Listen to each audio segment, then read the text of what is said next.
Let's now talk about spleen failing to control blood.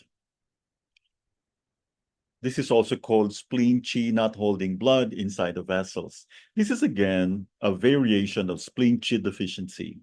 In this pattern, the spleen is not able to perform its function of keeping blood inside the vessels. This will manifest in bleeding and bruising. The bleeding can take many forms. It may be different kinds of menstrual disorders, such as mid-cycle spotting, heavy menstrual bleeding, or prolonged menstrual bleeding. Or there may be nosebleeds, blood in the urine, or blood in the stools.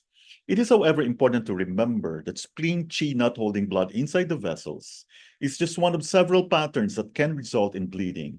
Bleeding can also occur when there is deficient or excess heat and when there is blood stagnation. There will usually be a combination of more than one pattern at a time.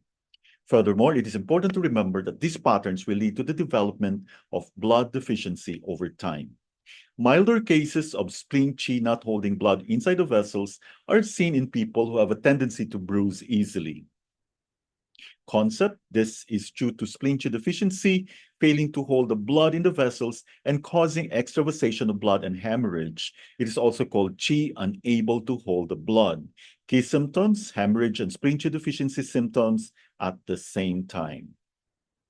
Clinical manifestations, hemophagia or blood in the stools, hematuria, blood in the urine, gingival bleeding, epistaxis, nose bleeding, petechiae, hemorrhage into the skin, menorrhagia, excessive menstrual flow, metrorrhagia, bleeding from the uterus that is not associated with menstruation, uterine bleeding that is often accompanied by a pale complexion, lusterless skin, a poor appetite, loose stool, fatigue, lack of strength, shortness of breath, laziness in speaking, a pale tongue, a white tongue coating, and a thready and weak pulse.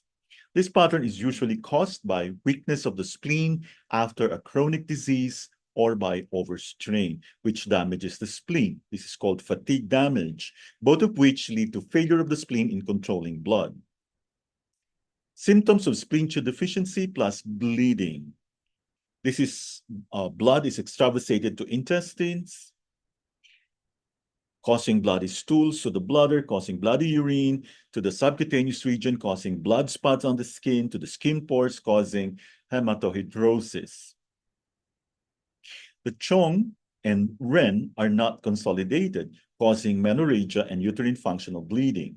The hypofunction of the spleen in transportation and transformation leads to a poor appetite and loose stools.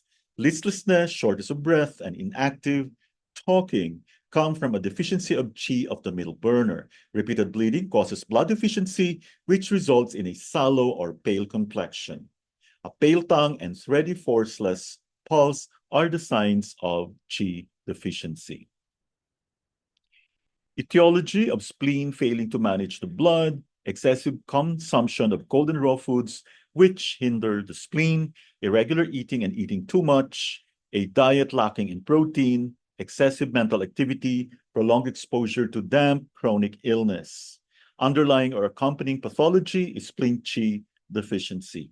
Signs and symptoms, poor appetite, slight abdominal distension after food, tiredness, weakness of limbs, pale and sallow complexion, weak and fatigued spirit, loose stools, tendency to obesity, petechiae, blood in urine or stools, excessive uterine bleeding, dizziness, heart palpitations, shortness of breath.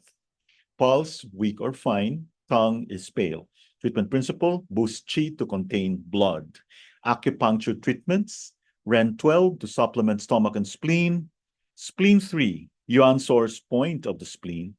Bladder 20 to supplement the spleen qi in chronic cases. Du 20 to raise the yang, nourish the marrow. Bladder 17 to nourish or harmonize blood. Spleen 1 to strengthen spleen, stop uterine bleeding. Stomach 36 to supplement spleen qi. Spleen 6 to supplement spleen qi as well. Bladder 21, supplement stomach or spleen qi. Ren 6 to regulate qi, harmonize blood. Spleen 10 to help spleen manage blood.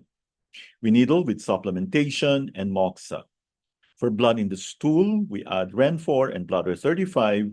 For flooding or spotting, we add Ren 4 and Ren 6. The advice given in the section on spleen qi is also relevant here.